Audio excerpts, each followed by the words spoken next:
kasi yun, Jepoy? Alam niyo naman siguro na crush ko talaga si Samantha mula pa noon, di ba? O tapos?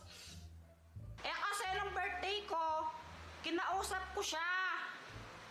Samantha, alam mo ba, birthday ko ngayon. Happy birthday! Pwede ba ako humingi ng favor? Birthday ko naman eh. Ano ba yun? Jowain mo ako. Jepoy, hindi pwede yan. Bata pa tayo. Ganun ba? Ano na lang, pwedeng kiss mo na lang ako?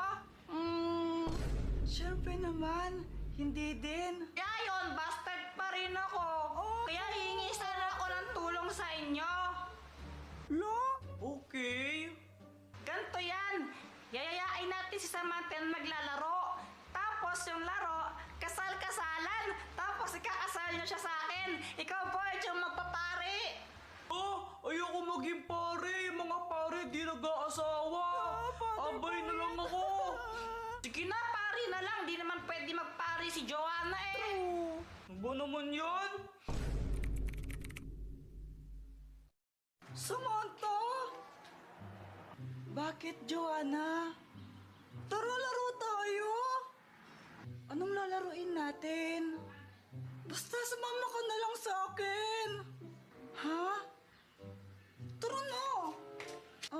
O sige na nga. Joanna, ano bang gagawin? Basta! Isuot mo na lang to, Samantha! Para saan ba to, Jepoy?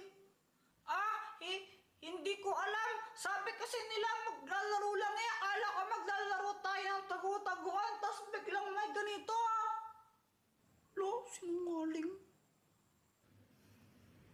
Samantha, sige na. Doon ka sa tabi ni Kuya Jepoy. Aray,